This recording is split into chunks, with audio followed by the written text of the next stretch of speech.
اس طرح کی. دوسری بات یہ جو میں نے بتایا توکل کی غلط ڈیفینیشن. ہمارے ہاں بہت معذرت کے ساتھ بہت سے دینداروں کو دیکھا ہے ان لاجیکل کام زیادہ کرتے ہیں. ایسا کام کریں گے جس کی کوئی سینس نہیں ہوگی. بولیں گے اصل تو نتیجہ کس کے ہاتھ میں ہے بھائی؟ اللہ کے ہاتھ.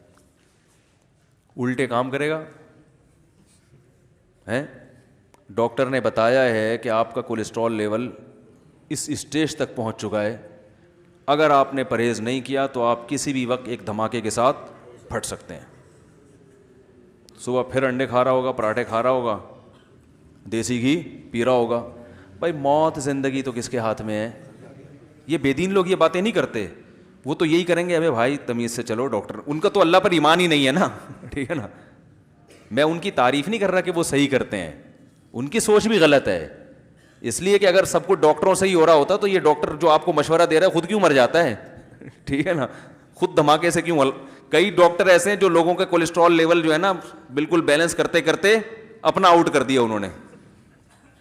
سب کچھ سیٹ چلتے چلتے بھی. وہ مشہور ہے نا کہ جب انسان کی شامت آتی ہے تو اونٹ پہ بیٹھے ہوئے آدمی کو بھی کتا کاٹ لیتا ہے. حالانکہ کوئی لاجک بنتی نہیں ہے اس کی. لیکن ہم تو اس کے مکلف ہیں کہ ہمارے کام کی لاجک ہونی چاہیے. تو اب کیا ہوتا ہے کہ توندیں بھی نکلی ہوئی ہیں. ایک تو قدرت کی طرف سے پیٹ نکلتا ہے انسان کا, وہ تو اللہ کی طرف سے ہے. وزن بہت سے لوگوں کا بڑا ہوا ہوتا ہے. صحابہ میں بھی بہت سے ایسے تھے جو ان کا ویٹ زیادہ تھا, پیٹ بھی تھا بعض صحابہ کا. وہ قدرت کی طرف سے ہوتا ہے. لیکن اپنی حماقتوں سے پھر بیماریاں آ رہی ہیں, شوگر آ رہی ہے, بلڈ پریشر ہو رہا ہے, کوئی پرہیز نہیں, کوئی کھانے پر کنٹرول ہی نہیں ہے. اللہ کی نعمت ہے اور شکر ادا کرو. اللہ آخر میں شروع میں بسم اللہ پڑھو, آخر میں الحمدللہ العطامہ نہ پڑھو تو کوئی نقصان نہیں ہو. جو صبح یہ دعا پڑھ لے بسم اللہ الذی لا یضر مع اسمہ شیء فی الارض ولا فی السماء وهو السمیع العلیم, حدیث میں آتا ہے شام تک اسے کوئی نقصان نہیں ہوگا. یقیناً نہیں ہوگا. لیکن جو اس کا یہ مطلب تھوڑی ہے کہ اب آپ پر جو احتیاطیں واجب تھی وہ بھی آپ کو پتہ ہے اس گلی میں پاگل کتا گھوم رہا ہے, پھر آپ کو میں بسم اللہ الذی لا یضر پڑھ کے گلی سے گزروں گا. اگر کوئی اور گلی نہیں ہے گزرنے کے لیے, ٹھیک ہے نا, پھر تو چلو بھائی کوئی اور آپشن نہیں ہے, تو اب نقصان کا پورا اندیشہ ہے, تو اب میرے پاس کوئی آپشن نہیں ہے, تو چلو نبی نے جو دعا بتائی ہے وہ پڑھوں گا. اللہ کی رحمت سے امید ہے انشاءاللہ میری بچت ہو جائے گی. مجھے گزرنا بھی لازمی ہے اور کتا بھی ادھر ہے اور کوئی میرے پاس آپشن ہے نہیں. لیکن 10 گلیاں اور ہیں, پاگل کتا اس گلی میں ہے, تو آپ 100 دفعہ دعائیں پڑھ کے گزر جائیں تو پھر آپ گزریں گے تو اللہ کی قسم وہ کتا اتنا پاگل نہیں ہوگا جتنے پاگل آپ ہیں. لوگوں کو چاہیے کہ آپ سے بچیں. وہ آپ نے کسی کو کاٹ لیا نا تو کوئی ٹیکا کام نہیں آئے گا. اس پاگل کتے نے کاٹ لیا تو اس کے ٹیکے ہیں. آپ اگر کاٹ لو گے, حقیقت بتا رہا ہوں, وہ نہیں بچے گا پھر, کیونکہ آپ اس سے بڑے پاگل ہو. اس کو تو عقل نہیں ہے نا, آپ میں تو عقل ہے. جو ہمارے جو لوگ دین کی طرف منسوب ہیں وہ دلائل دیتے ہیں معجزوں کی, کرامتوں کے جو واقعات ہوئے. کہتے ہیں 313 کا مقابلہ جب 1000 سے ہو گیا, اس کے کوئی اسباب تھے بدر میں, 313 کو اللہ نے 1000 پر فتح دے دی. بھائی یہ اسباب سے نہیں ہوتا کچھ, ہوتا کس سے ہے؟ اللہ سے ہوتا ہے.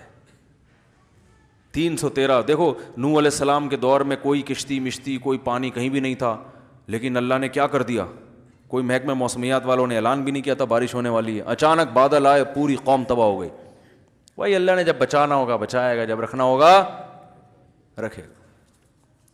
جب مصیبت آئے گی تو اونٹ پہ بھی بیٹھ جائیں گے تو کتا کاٹ لے گا. تو کیا ضرورت ہے کتے سے بچنے کی؟ یہ تو کتا پن ہو گیا نا کہ جو ہے آپ بلا وجہ کتے سے بچنے کی کوشش کر رہے ہو. تو اب ان لاجیکل کام, حالانکہ نبی صلی اللہ علیہ وسلم کی سیرت میں معجزات کم ہیں, بہت کم ہیں. آپ کی جو سیرت ہے نا 23 سالہ دور نبوت اٹھا کے دیں گے, ہر کام کے پیچھے کوئی لاجک ہے. گراؤنڈ ریئلٹی کو سامنے رکھا گیا. جہاں لڑنا مفید نہیں تھا وہاں لڑائی کو ٹالا گیا. جہاں لڑنا مفید تھا مگر لڑنے کی طاقت نہیں تھی وہاں بھی جنگ کو ٹالا گیا. بھائی ضروری تو ہے مگر پاور نہیں ہے تو کیسے لڑیں گے؟ سمجھ رہے ہیں کیسے لڑیں گے؟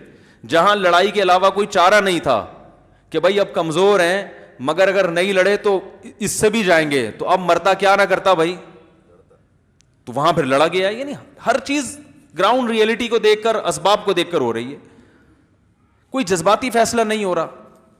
ایک گراؤنڈ ریئلٹی ہے کہ جو سردار ہوتا ہے نا قوم کا, بڑا ہوتا ہے, وہ عزت مانگتا ہے کہ نہیں ہے؟ خالد ابن ولید رضی اللہ تعالی عنہ, انہوں نے غزوہ احد میں مسلمانوں کو کتنا بڑا نقصان پہنچایا کہ نہیں پہنچایا؟ ہونا تو یہ چاہیے تھا, ہم اگر ہوتے ہم کہتے کہ یہ بس ہاتھ میں آ جائیں کسی طریقے سے, ان کو تو چھوڑنا ہے ہی نہیں. احد میں جیتی ہوئی جنگ ہارے ہم ان کی وجہ سے. ابو سفیان اور خالد ابن ولید, یہ دو حضرات تھے جن کی وجہ سے مسلمان جیتی ہوئی جنگ ہار گئے, اور نبی کے سگے چچا شہید ہو گئے, 70 بڑے بڑے صحابہ شہید ہو گئے. اور اس میں سب سے بڑا کردار کن کا تھا؟ حضرت ابو سفیان اور حضرت خالد بن ولید کا. تو ہم ہوتے ہم کہتے بھائی ان کو چھوڑنا ایسے ہے جیسے گستاخوں کو معاف کرنا. ہم یہی کہتے ہیں نا, ان کو نہیں چھڑیں گے. پنجاب میں ہوتے تو ہم کہتے چھڑا مر جاؤں گا, چھڑیں گا نہیں چھڑیں گے. لیکن اگر آپ صلی اللہ علیہ وسلم یہ سوچتے کہ یہ تو جہاں ملے ان کو مار دو, تو کیا ہوتا کہ بھائی میرے پاس جو پوری دنیا بھی ابھی ہم نے اسلام کا جھنڈا قائم کرنا ہے, تو ہمارا پاس لڑنے کے لیے لوگ کون ہیں؟ یہی ہے نا قریش کے لوگ. کیا خیال ہے بھائی؟ اتنے افراد کہاں سے لے کر آئیں گے؟ اگر انہی کو سارے ظالموں کو مار ہی دیں گے ہم, تو میرے پاس تو اتنے تھوڑے سے لوگ ہیں لڑنے کے لیے. تو بہتر نہیں ہے کہ ان کو کسی طرح اپنا بنانے کی کوشش کی جائے؟ حالانکہ کتنا بڑا, کیا جذبات ہوں گے, نبی کے سگے چچا کی ٹکڑے پڑے ہوئے ہیں کیسا. لیکن آپ صلی اللہ علیہ وسلم کیا کر رہے ہیں کہ بھائی آپ نے خالد ابن ولید کو پیغام پہنچایا. پتا تھا سردار ہیں یہ, تلوار کی زور سے ان کو اسلام میں لانا مشکل کام ہے. تو آپ صلی اللہ علیہ وسلم نے صلح حدیبیہ کے بعد خالد ابن ولید کو پیغام پہنچایا کہ دیکھو خالد ابن ولید جیسا سمجھدار آدمی ابھی تک اسلام میں داخل نہیں ہوا, یہ ہماری سمجھ میں نہیں آتا. اور فرمائے تم ہمارے پاس آؤ گے تمہیں عہدہ بھی ملے گا, عزت بھی ملے گی. کیونکہ سردار کو یہ ڈر ہوتا ہے کہ اگر میں نے ان کا مذہب قبول کر لیا تو ایسا نہ ہو میری بے عزتی ہو, مجھے تانے ملیں کہ یار ہر آدمی کہے بھائی ٹھیک ہے اسلام تو قبول کر لیا, لیکن نبی کے سگے چچا کا خون سے تو تمہارے ہاتھ رنگین ہوئے ہیں نا, یعنی تمہاری وجہ سے قتل ہوا نا. کسی کوئی اپنے باپ کا حوالہ دے گا کہ میرے باپ کو تم نے مارا, کوئی اپنے بھائی کا حوالہ دے گا میرا بھائی تمہاری وجہ سے. تو ممکن ہے مجھے غلام بنا کے رکھ لیا جائے. اور ایک آدمی جب ایک مقام تک پہنچتا ہے, آرمی میں ایسا ہوتا ہے نا کہ جونیئر کو چیف بنا دیا جائے تو سینئر استعفیٰ دے دیتے ہیں کہ یار جو ہمیں ہمیشہ سلوٹ کرتا رہا ہم اس کو کیسے سلوٹ کریں. انسانی فطرت ہے, یہ نیچر ہے. سمجھنے کے نہیں سمجھ رہے بھائی, جو ہمیں آج تک سلوٹ کرتا رہا ہے اب ہم اس کو کیسے سلوٹ کریں. تو آرمی کے جتنے سینئر آفیسر ہیں اکثر کیا کرتے ہیں, ریزائن دے دیتے ہیں. تو یہ انسان کی ایک نیچر ہے. تو نبی صلی اللہ علیہ وسلم کو یہ تھا کہ خالد بن ولید کے ذہن میں یہ خیال آ سکتا ہے, تو آپ نے فرمایا کہ ایسا نہیں ہے. اب ہم ہوتے تو فتویٰ لگا دیتے یہ تو لالچ دی جا رہی ہے اسلام میں لانے کے لیے, ہیں بھائی کیا خیال ہے, عہدے کا اسلام قبول کرنا ہے تو بھائی اللہ کے لیے کرو, عہدے کا کیا, عہدہ نہیں ملے گا, عہدہ نہیں ہوتا ہمارے یہاں. ہماری مرضی, ہم تمہیں کہیں چوکیدار لگا دیں یا بس کا ڈرائیور بنا دیں, ہماری مرضی ہے, تو ہماری مرضی ہے. لیکن نبی صلی اللہ علیہ وسلم کیا فرما رہے ہیں, بھائی تمہیں عزت اسی طرح ملے گی. اس لیے کہ آپ چاہ رہے ہیں کہ ایک دفعہ آ جائے نا, ممکن ہے تھوڑی سی لالچ دے کے بلاؤ, لیکن آ جائیں گے نا, کچھ دن ہمارے ساتھ ماحول میں رہیں گے تو اسلام میں خود اتنی اٹریکشن ہے کہ ان میں اخلاص پیدا ہو جائے گا. یہ عہدے سب قربان کر دیں گے, دفعہ آنے دو, غلط فہمیاں ہیں. تو یہ گراؤنڈ ریئلٹی کو دیکھ کر فیصلہ ہو رہا ہے کہ نہیں ہو رہا؟ اب بتاؤ ہم ہوتے ہم کہتے آنے دو ذرا, کہتے آن دے. تو وہ خالد ابن ولید رضی اللہ تعالیٰ عنہ سے 2 جنگیں ہو چکی ہیں, اس میں وہ ان کو ایمان کی توفیق نہیں ہوئی. اس جملے نے ان کو اسلام کی طرف مائل کر دیا.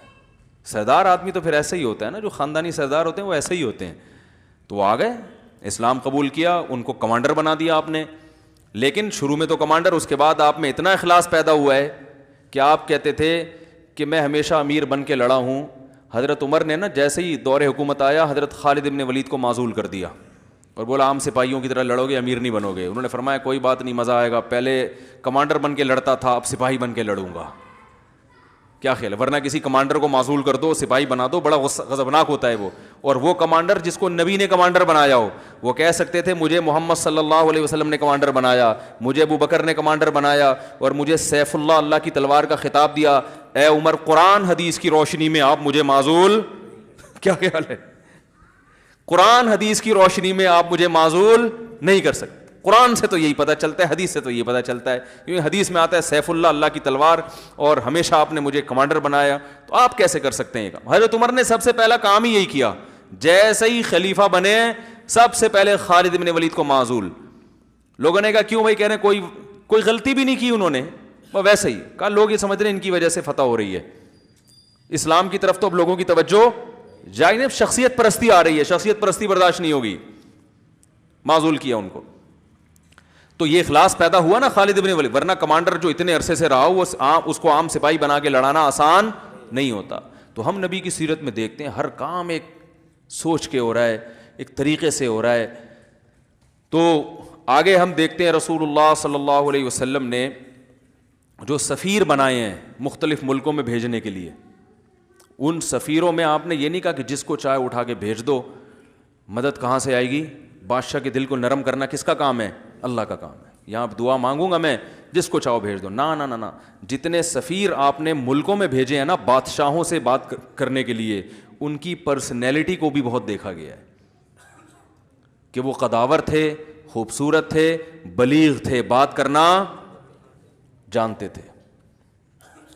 اب کسی ایسے شخص کو سفیر بنا کے بھیج دیا جائے کہ وہ بولنا کچھ چاہ رہا ہے, نکل اس کے منہ سے کچھ اور رہا ہے, یا گھبرا رہا ہے وہاں جا کے, تو کتنی اچھی دعوت ہو, کیسی ہی زبردست حق ہو, لیکن اس کو پیش کیسے کرنا ہے اس کا بھی بڑا اثر پڑتا ہے. دیکھو آپ کے یہاں کوئی مہمان آیا, آپ نے ایسا خاندانی کھانا بنایا کہ وہ ڈش آپ کے گھر میں بہت ہی خاص مہمانوں کے یہاں پکتی ہے, لیکن اس کو شاپر میں ڈال کے آپ نے دے دیا مہمان کو. وہ بیٹھا ہوا ہے صوفے پہ, اے سی چل رہا ہے, بھائی کھانا آنے والا ہے, تو شاپر میں پلاؤ آ رہی ہے اور بکرے کی چانپیں اس میں گھوم رہی ہیں. آپ کہتے ہیں یہ کیا ہے؟ بولیں بھائی اس کو کھا کے دیکھو, مزہ نہ ہے, پیسے واپس. وہ کھائے گا, وہ کہے گا میں کیا کہ لنگر کسی مزار پہ بیٹھا ہوں لنگر کے لیے. جتنی بھی مزے کی چیز ہو بھائی پیش تو تمیز سے کرو نا اس کو. پہلا اثر اس پہ جائے گا, وہ کہے گا, آپ 100 دفعہ کہیں, اگر وہ عزت دار آدمی ہوگا وہ کہے گا بھائی مجھے نہیں لگتا کہ یہ جیسی پیکنگ ہے ویسے ہی اندر مال بھی ویسے ہی ہوگا. اب آپ 100 دفعہ کہتے ہیں. اس کے برعکس مسور کی دال ہے, آپ نے مہمان کے سامنے رکھ دی, ادھر کھیرے کٹے ہوئے ہیں, ادھر پیاز کٹے ہوئے ہیں, ادھر لیمن رکھا ہوا ہے, ٹھیک ہے نا, بڑی تمیز سے اس کو بنایا ہوا ہے, تو وہ کھا لے گا, حالانکہ اس کو پتہ ہے کہ یہ کیا ہے, دال ہے. وہ کہے کہ شاید کوئی اسپیشل دال ہو ان کے یہاں, وہ تو کھانے کے بعد پتہ چلے گا کہ ذائقہ کیسا ہے. تو یہ بھی ایک گراؤنڈ ریئلٹی ہے.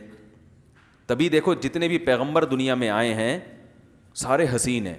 اس کا یہ مطلب نہیں ہے کہ بدصورت آدمی کی ویلیو نہیں ہے اسلام میں. حضرت بلال حبشی رضی اللہ تعالیٰ عنہ زیادہ کوئی خوبصورت تھوڑی تھے, لیکن ان کے قدموں کی آہٹ جنت میں. لیکن زمین کی باتیں جو ہے نا, زمین پہ جو احکام ہوں گے وہ زمینی حساب سے ہوں گے, اسباب سے. میں نے بتایا تھا نا ابھی جمعے کو پورا ڈیٹیل میں بیان کیا کہ اسلام میں یہ کہ لڑکی کا نکاح اس کے ہم پلہ میں کیا جائے, اس میں قوم بھی دیکھی جائے گی, حالانکہ اسلام میں قوم پرستی نہیں ہے. لیکن نکاح ایک دنیا کی ایک چیز ہے, اس میں جب تک جوڑ نہ ہو, قوم میچ نہ کر رہی ہو. قوم میچ کا مطلب یہ نہیں کہ غیر قوم میں, ایسی قوم جو اس کے یعنی خاندانی روایات کی وجہ سے ایک اس کے ہم پلہ سمجھی جاتی ہو, تاکہ عورت کو یہ احساس نہ ہو کہ میرا شوہر جو ہے وہ مجھ سے دنیاوی معاملات میں کمتر ہے, تو وہ پھر اس کی اطاعت نہیں کرے گی. تو دنیا کے حکام ہیں یہ. تو رسول اللہ صلی اللہ علیہ وسلم نے یہ جو بڑے سفیر تھے نا, دحیہ کلبی رضی اللہ عنہ, یہ سفیر تھے, ملکوں میں جاتے تھے بادشاہوں سے بات کرنے, اثر پڑتا تھا. پہلا امپریشن بادشاہ کے سامنے, بھائی یعنی ہٹو بچوں, ٹھیک ہے نا. تو یہ اتنے خوبصورت تھے جن کو نبی نے ملکوں میں بھیجا تھا سفیر بنا کے. اتنے خوبصورت, آپ نے یہ تو سنا ہوگا نا کہ جو کوئی بہت خوبصورت عورت ہو فتنے کا سبب بنتی ہے, پردے کا حکم دیا ہے نا اس کو. مرد کو پردے کا حکم کبھی سنا آپ نے؟ حضرت دحیہ کلبی پر حضرت عمر نے مدینہ میں داخلے پر پابندی لگا دی تھی کہ عورتیں فتنے میں پڑ رہی ہیں ان کی وجہ سے. اور بعض روایت میں آتا ہے چہرہ ڈھانپ کے آیا کرتے تھے, چہرہ کھولنے کی اجازت نہیں تھی. تو ایسی پرسنالٹی جب روم اور فارس کے بادشاہ کے سامنے جا کے کھڑی ہوگی تو بادشاہ تھر تھر کانپے گا, بولے گا بھائی آسان نہیں ہے ان سے بات کرنا. تو یہ ساری چیزیں ہیں جو رسول اللہ صلی اللہ علیہ وسلم نے دیکھ کر, آپ صلی اللہ علیہ وسلم نے عرب کے سرداروں کو عزت دی. دوسرے تھے ابو سفیان, ان کو بھی فتح مکہ, وہ تو آخری دم تک اسلام کی مخالفت کرتے رہے ہیں, لیکن نبی آخری دم تک کوشش میں رہے کہ ان کا اسلام میں لانا بہت ضروری ہے. ان کی بیٹی سے نکاح بھی کیا آپ نے, اس میں بھی ایک حکمت یہ تھی کہ تاکہ ان سے میری دشمنی کم ہو جائے. اب آپ یہ کہتے ہیں نہیں بھائی انہوں نے ہمارا اتنا نقصان پہنچایا, یہ تو ان کی بیٹی سے میں نکاح کروں, اپنے دشمن کی بیٹی سے نکاح, وہ بھی بیوہ اور بچوں والی بیٹی. حضرت ام سلمہ جو تھیں وہ تو بچے بھی تھے اور بیوہ بھی تھیں, یہ کیسے ہو سکتا ہے؟ بعد میں پتہ نہیں ہمارے تعلقات خراب نہ ہو جائیں. آپ نے کہا یہی تعلقات بحال کرنے کا بہترین طریقہ ہے. ابو سفیان جیسا سردار جس نے اتنا نقصان پہنچایا, یہ اگر ادھر ہو گیا تو پھر یہ ہمارے دشمنوں کو اس سے زیادہ نقصان, کیونکہ اب تو لڑ رہے ہیں, یقیناً ان کو اپنے حق پر ہونے پر یقین نہیں ہے. جب ہماری طرف آ گئے پھر ہمارے لیے جب لڑیں گے اس سے زیادہ طاقت کے ساتھ لڑیں گے.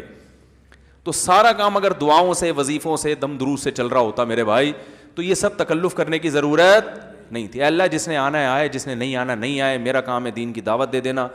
یا پھر راتوں کو صرف روتے ہی رہتے کہ اللہ سب کو دین پر لے آ, بس مجھے تو کچھ سمجھ میں نہیں آ رہا ہیں, بس تو ہی لے آ. مجھے تو یہی ہے کہ میرے چچا کو انہوں نے مارا, میرے ماموں کو فلاں نے قتل کیا, میرے فلاں رشتہ دار کو فلاں نے قتل کیا, میرے بھائی کو فلاں نے قتل کیا, میرے سارا خاندان, اور اتنا ظلم کیا مکہ میں, تو میں تو نہیں چھوڑوں گا. وہ یہی ہوتا کہ جو اپنے لوگ تھے لڑنے, جن کو آگے لڑنا تھا, وہ ساری کریم ختم ہو جاتی. ابو سفیان رضی اللہ تعالی عنہ کے خلاف گستاخی ہم اس لیے برداشت نہیں کرتے کہ حضرت ابو سفیان نے جو اسلام کو نقصان پہنچایا اس کی تلافی کی ہے, انہوں نے اس کی تلافی کی ہے. بعد میں حضرت جو ہے نا وہ حضرت عمر کے دور حکومت میں اسلامی سرحدوں پر چلے گئے, لڑتے رہے جہاد میں, اور حضرت ابو سفیان اپنی بیوی کو بھی لے جایا کرتے تھے, حضرت ہندا کو. جب سخت لڑائی ہوتی تھی نا تو ان کو لے کر جاتے کہ اگر ہم پیچھے ہٹے تو ہمیں تانے دینا, ٹھیک ہے نا, کیونکہ عورت کے تانے مرد سے برداشت نہیں ہوتے, بزدلی کے تانے. اگر وہ مرد ہے تو وہ بزدلی کے تانے برداشت نہیں کرے گا. تو وہ گئے کہ, اور ایسا ہی ہوا, لڑائی میں شکست ہو گئی, پیچھے آنے لگے تو حضرت ہندا نے اشعار پڑھنا شروع کر دیے. کہا کہ ویسے بڑے مرد بنے پھرتے ہو, گھر میں تو بڑے جو ہے نا بنے پھرتے ہو, کہ مرد ہیں آج میدان جنگ میں جوہر دکھاؤ نا. تو وہ کہاں پھر وہ برداشت کر سکے, وہ لڑے اور اللہ نے فتح عطا فرمائی. تو ہم دیکھتے ہیں محمد صلی اللہ علیہ وسلم کی سیرت ساری گراؤنڈ ریئلٹی کو سامنے رکھ کر, خبروں میں تصدیق کی جاتی تھی. ایسا ہو قرآن میں ہے نا, ان جاءکم فاسق بنبأ فتبینوا, خبر پھیلا دی کسی نے فلاں قبیلہ مرتد ہو گیا ہے, صحابہ نے جو ہے وہ چڑھائی کرنے کا ارادہ کر لیا. قرآن میں کیا ہے کہ جب کوئی فاسق خبر لایا کرے تو پہلے کیا کرو, تحقیق. اس آیت سے بعض لوگوں نے استدلال کیا کہ صحابی فاسق تھے, معاذ اللہ. اس کا میں ایک علمی جواب دے چکا ہوں کہ یہاں اصطلاحی فاسق مراد نہیں ہے. اس سے کیا مراد ہے, اگر میں نے ابھی اس کا جواب دینا شروع کر دیا نا تو وہ پورا موضوع چینج ہو جائے گا. تو یہ کیوں فاسق کہا گیا ان کو, اس کی وجہ کیا ہے, اور یہ قرآن کے مزاج سے جو لوگ واقف ہیں وہ یہ جانتے ہیں. تو اس کا پھر میں کسی اور موقع پر سوال کا جواب میں انشاءاللہ دوں گا. تو قرآن نے کیا کہا کہ بھئی اڑتی ہوئی خبروں پہ یقین نہ کیا کرو. تو یہ بھی وجہ ہے جس کی وجہ سے دینداروں کو کیا کہا جاتا ہے.